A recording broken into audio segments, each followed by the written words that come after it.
So how has internet disruptions in Pakistan affected your business? Oh, recently it's been a headache. When that platform is disrupted, a lot of businesses are getting disrupted. Not just us.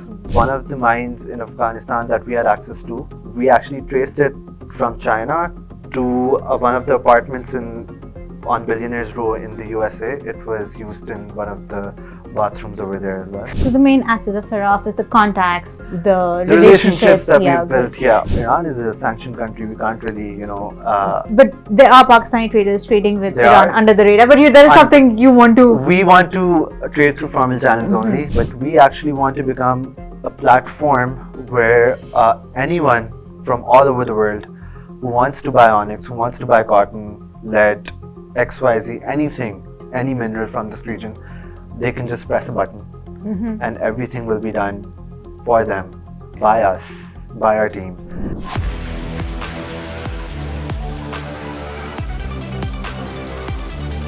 Hello and welcome everyone to All Things Money. My guest today is Syed Muhammad Ismail and he is one of the co-founders of Saraaf. Saraaf's claim to fame is that they have the biggest investment commitment in Shark Tank's history. At rupees 1.5 billion, this translates to roughly $5 million. That's the most anyone has ever gotten on Shark Tank. So Ismail is here with me today to share how he made this vision, this journey come true and what challenges his company faces currently. So good to have you on my show. Thank you so much for having me. So what was the journey?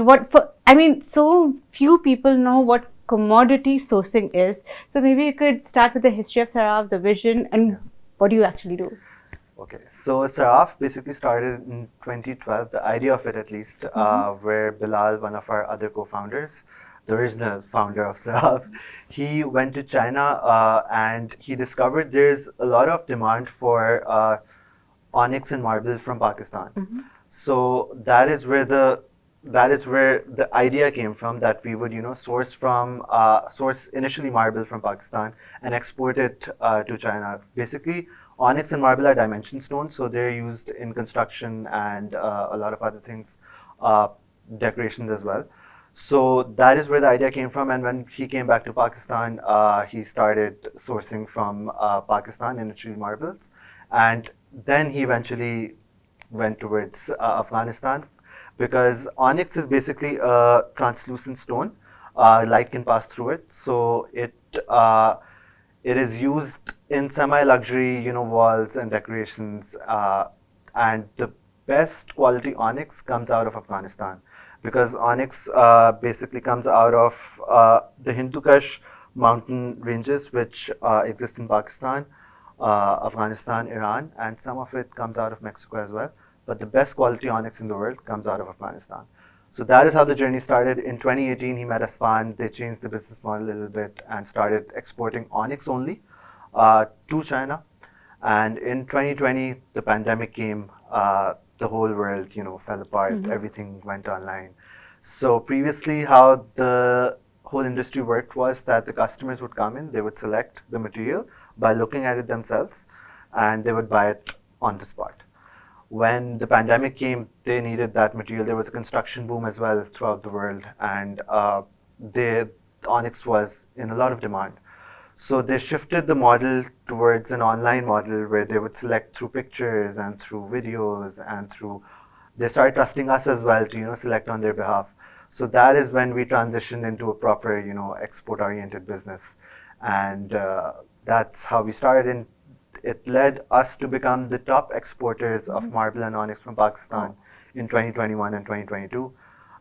In 21, we diversified into other commodities like cotton and lead, coal, LPG, things like that. We did a lot of trial and error, and we landed on cotton and lead as our main ones. Because in 2022, I think there were floods in Pakistan, and there was a lot of demand for cotton in the local textile industry. That is when we The imported. Ukraine-Russia war happened as well. That was wheat, but imports were impacted. Basically. So that is where we came in, and we identified that gap, and we imported cotton and lead. Lead was exported to China, but cotton was supplied to the local textile mills. So that is where the commodity sourcing concept came from. We realized that our expertise wasn't really bringing a type of stone or an onyx from Afghanistan into Pakistan and exporting it. Our expertise was operating in a region where these things are rich. You know, this is a mineral rich and commodity rich region, but people don't generally have access to it. It's a landlocked region as well, so there are opportunities to extract these materials. That is the opportunity that we foresaw, and that is the opportunity that we capitalized on. So the stories that you were telling me, living in very remote areas, on top of mines, no proper washroom, but there was internet. So I mean, what was the experience like? Can you describe a typical day in Afghanistan? Well, we generally go to mines. We aren't going towards the city areas, so we don't really interact with those people. But we are living day to day on, on deserts, in mountains, tents to be bane hote hain. And internet access has become better over the years, probably better than Pakistan right now. Oh my God. But before we didn't used to have signals, we didn't have internet, we used to be away from our families for 30-40 days at a time, so it was a tough journey. Right now, what I'm fixating on is that Afghanistan might have better internet through Starlink, as you mentioned, than Pakistan. So how has internet disruptions in Pakistan affected your business? Oh, recently it's been a headache, because a lot of our coordination is taking place over WhatsApp. A lot of documents, voice notes coordination is taking place over that platform. So when that platform is disrupted, a lot of businesses are getting disrupted. Not just us. We may not be as reliant on internet, but all our communication through international customers, to international suppliers, is taking place over WhatsApp. So if you're disrupting that, then we had to shift platforms. We actually shifted a lot of our buyers onto WeChat so that we could communicate with them properly, because not everyone, you have to understand, in this region they communicate through voice notes, they communicate through WhatsApp calls. So if they're not able to do that, then communication is almost zero then, right? Because they're not typing messages, long messages for this. So it was a huge hassle. The messages were going through with the videos and the photos. So how are you supposed to say that? Our whole business is dependent on photos and videos sending over WhatsApp and online platforms. So if we're not able to do that, then we have to find alternate methods. So unfortunately, these are the conditions that we are living in. So Salman is the top marble exporters, and we need the exports. This is the entire business model.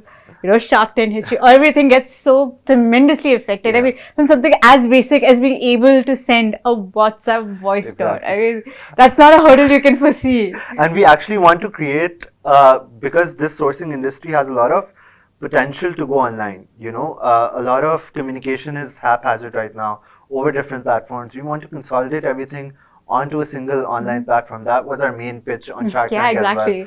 And if the internet doesn't work, then what's the point of an online platform? So these are the hurdles that we have to deal with on a daily basis, unfortunately. So this is one set of hurdles, but if I understand from you, this is all trade through formal channels. Formal channels has its own set of hurdles, especially when you're dealing with Afghanistan. So what has been the experience like? I mean, have you used any government schemes? Have you used financing?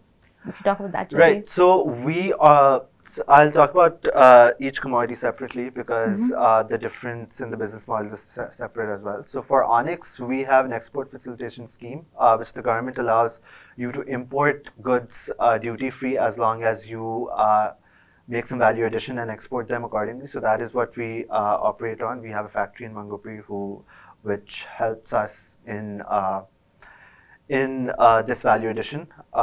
So that scheme is quite helpful for us, and similarly a lot of textile mills are using this same scheme as well to import cotton from different regions. So that is one of the bigger facilities that we have made use of and have benefited from greatly. Other than that, these channels are people are actually underestimating Afghanistan and this trade as well. It's very formalized. Everything happens through Pakistan single window, which used to be VBOC. So everything is online. All the data is online. And online, internet again? Yes.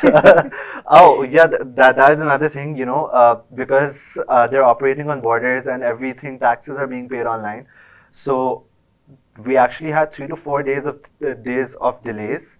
Because of this, a lot of our trucks were on the border waiting for the taxes to be cleared. Internet wasn't working, so we had to, send people physically to the bank to make this happen. So that was another issue that we faced. But everything, all of this is, formalized and channelized through proper channels. People. So you are paying your taxes and you're paying the tariffs and everything is on board. You can't import these goods without doing all of those things. There are a lot of check and balances on this. Because my idea was that Afghanistan border is very porous and you can just, That is why I'm clarifying this. Yes. Everything is backed by proper official documents. They issue a goods declaration for exact value you import, exact quantities you're importing.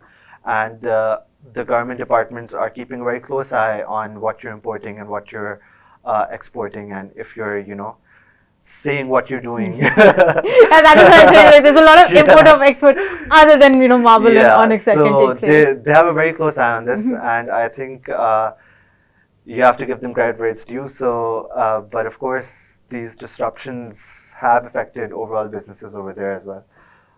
So yeah, that's. And the payments that you made, those are in dollars when you're sourcing it, or? Yeah, no. So the biggest thing about trade from this region is that the Pakistani government even allows you to settle these payments locally. They have an official SRO for that, which allows you to settle these payments locally. So no dollars are going out. You're actually, we call this export facilitation in the sense that we're importing for export-oriented goods. So if you're importing cotton, which is being turned into threads or clothes that are being exported. So technically, you're not sending any dollars out. You're technically enabling export-oriented businesses to bring dollars in. That's fabulous. That is a big scheme that the government is, facilitating for these exporters. It's good to know that we have entrepreneurs that are able to use the schemes that the government is offering. But you mentioned importing cotton from Afghanistan. Pakistan is a huge cotton producing country. So how does that work? Why Afghan cotton? So Afghan cotton is actually has one of the best whiteness in the world, and every type of cotton from every region has a different use. So Afghan cotton is basically used for denim and towels. Pakistani cotton is a bit in higher quality, but it's used for other purposes like clothes and lawns and things like that. So from that, so people who are exporters or textile mills who are dealing in denims, in threads. That's one of our main exports as well. Yeah, it's one of our main exports as well. So they usually have a lot of their production based on Afghani cotton as well. So it's all about different specifications from different regions. So everyone has their mills, standardized accordingly. So you should know who to approach and who basically needs your cotton. So cotton, when you import it from Afghanistan, is for domestic use, but onyx and lead is for export purposes. Yeah. So there is a huge market in Pakistan for onyx and marble as well, but the onyx that we're importing and exporting and adding value, we basically remove impurities and sizing and everything. So we export it to China, who in turn process it and export it wherever their needs are. We actually, fun fact about this as well, we one of the mines in Afghanistan that we had access to, we actually traced it from China to one of the apartments on Billionaires Row in the USA. It was used in one of the bathrooms over there as well. So that is the what a journey. So yeah, there's some billionaire celebrity out there using your onyx and marble. There's a little bit of Pakistan, a little bit of Afghanistan, just a little bit, just touch of it. Yeah. So that is it actually tells us about the potential as well, because these minerals and these commodities, we always say that, there's a saying that beauty lies in the eyes of the beholder, and if you see a picture of onyx, you'll be like, this is just a stone. Right. Right? So, and when you look at it on that bathroom wall on a multi-million-dollar apartment, and you think, okay, yeah, this looks like something special. I mean, if a banana can be worth millions of dollars, then Exactly. why not Onyx, right? Right. So, is Afghanistan the only country that you're importing from, sourcing from? So our target region is Central and South Asia. So from Central Asia, we've actually imported and sourced coal from Tajikistan. We have actually sourced LPG from Turkmenistan as well. But those were, those were experiments that didn't really go that well for different reasons. So this happens a lot, you have to, pay the university fees, for lack of a better phrase, to get to know which products are working well. So we have landed on onyx, cotton, and lead as our final product mix for right now, because the demand is so much that even if we have, even if we take all of it from that region, we can't even fulfill it, because there's a statistic that 20% of all lead reserves are in Central Asia, and onyx, I just told you that the best quality onyx comes out of that region as well.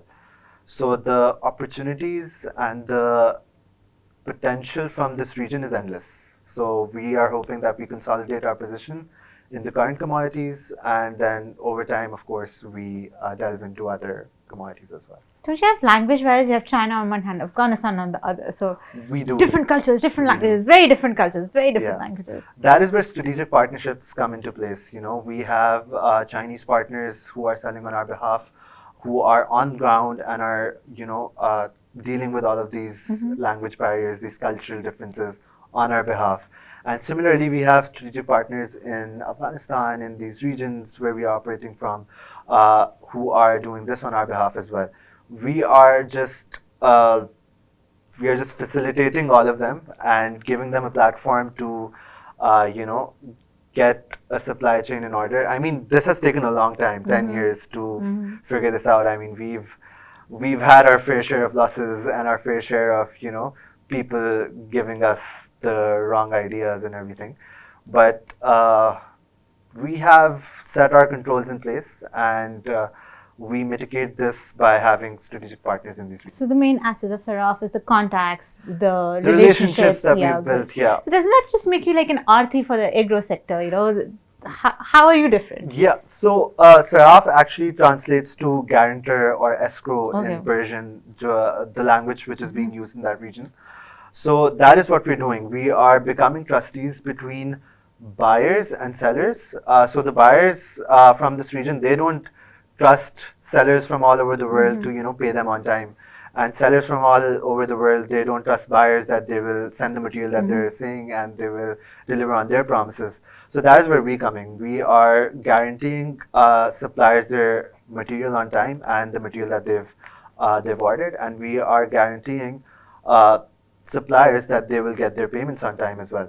So we are sort of the middleman, for lack of a better word, between these people. But that's a relationship we have built by living without washrooms and without families for weeks on end. Becoming trustees between these two people.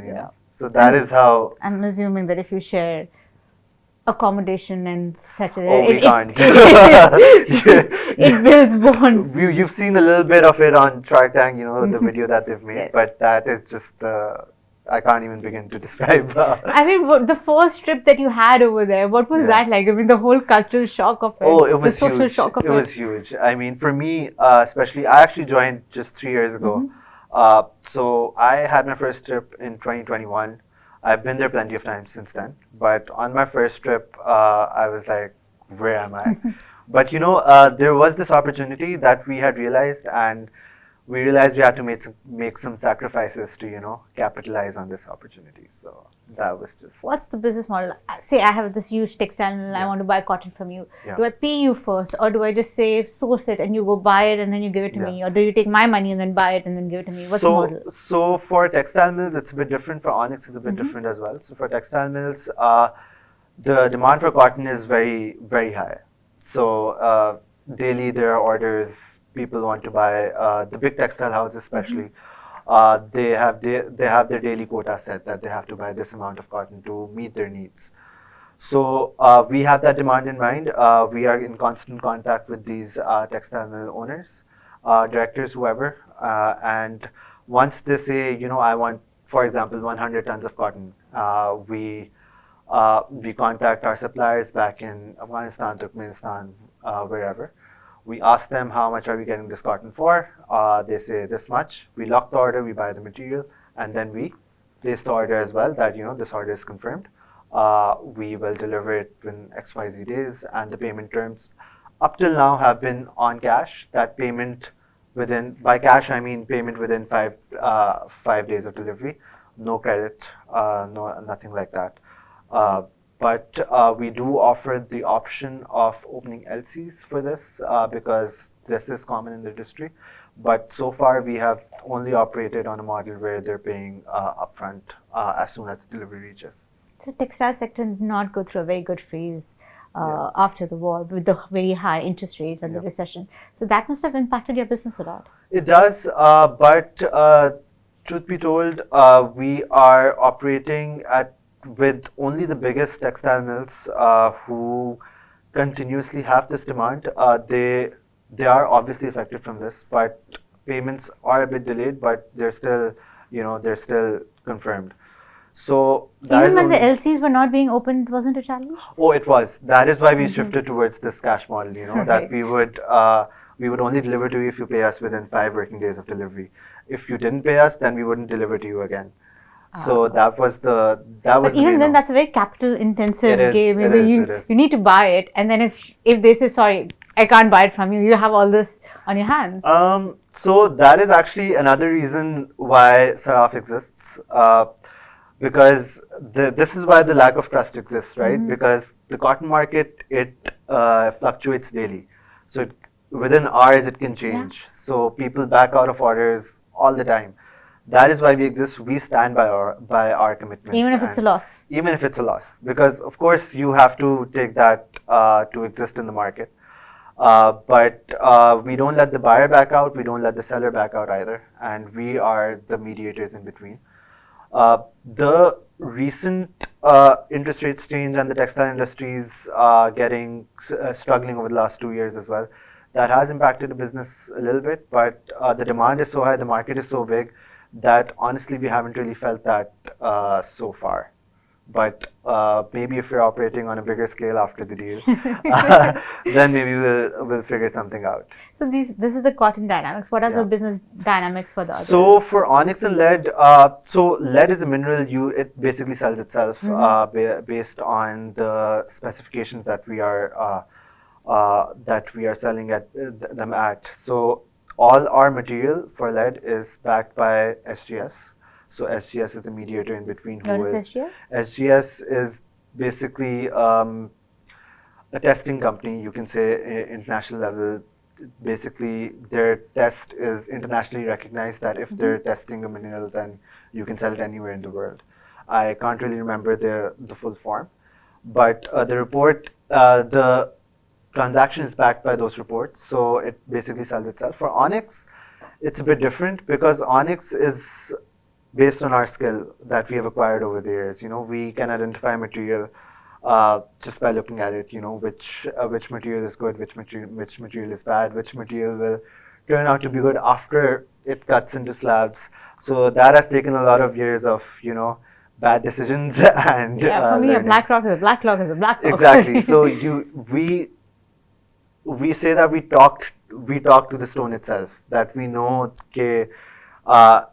there's a line going in between. What will it look like on a slab? Okay, so you can visualize it. We can visualize it in that sense because we have made those mistakes before, and we have seen those things from our own eyes. So we have learned from those experiences, and we have sort of made a model where we are, the customers have trained us as well. I'll be very honest. They have trained us very well. But we have created a model where the risk doesn't really lie with us as such, and we are securing the deals for our customers accordingly. Do you have any competition coming up? Because I can't imagine people just walking up in Afghanistan being able to do it. It's so relationship intensive. Yeah, it is. Yeah, I can't see. So what would be your competition? What's the form of your current competition? So I would say that we have competitors in specific commodities. So I would take onyx as an example. There are only 6 to 7 onyx suppliers in the world who are reliable from this region. We are one of them. But if you Google right now, you'll find hundreds on Alibaba, you know. But of course, that is another thing about the platform that we want to build, that we only want to bring on the trusted suppliers, the ones that we know are working in this region. So in specific commodities, onyx we have 6 to 7 competitors. In cotton, of course, there are ginners themselves, there are commission agents who are doing this, but we are actually mitigating this gap that exists over here. So there's a whole cotton exchange in Pakistan full of commission agents. Exactly. Who are not trading based on margins, but they are definitely trading sourcing on part of big textile mills. Like you are. Like we are, but we are eliminating these commission agents because we are putting How are you eliminating commission agent when you yourself are because acting in a similar role? Yeah, but commission agents aren't putting in their own money. They aren't earning based on margins. So they don't buy. They use their money to they work. just connect these two people and they're just taking a small percentage from the transaction. And you take on the risk because you actually purchase it. We take on the risk. We take on the guarantee that, you know, this material will be of this quality, XYZ quality, and we guarantee the suppliers as well that, you know, you will get your payment on time. The commission agent is just acting as a facilitator, if nothing else. So we are eliminating them by being direct with the buyers as well and being direct with the suppliers as well. So the commission agent role is being eliminated in between. So if there's a repeat buyer and a repeat seller, can't they one day just cut you out of it and just figure it out themselves? I guess they can, but the biggest thing about operating from this region is that people aren't trusting each other at all. I mean, they'll do it once, they'll suffer. So world peace wouldn't be good for your business. I mean, you can say that in a way, but I wouldn't agree with that because that way trade would be a lot more accessible for us as well, and we would be able to access a lot more markets that we aren't able to access right now. I mean, I don't know if I can say this, but you know, Iran is very rich in these minerals, in these onyxes as well. We can't source from there. But that is a huge market that people are... So you're eyeing it if something works out, if it's possible. If world peace happens, then why not? Why not, right, yeah. Right, so I mean, that is just... These are things that we have to operate in, but then again... But if you're settling in local currency in Afghanistan, you can't do that in Iran and then just bring it across the border? Iran is a sanctioned country. We can't really, you know... But there are Pakistani traders trading with Iran under the radar. But that is something you want to... We want to trade through formal channels only. That is one of the things that we want to do. We don't want to, you know, any gray areas in between.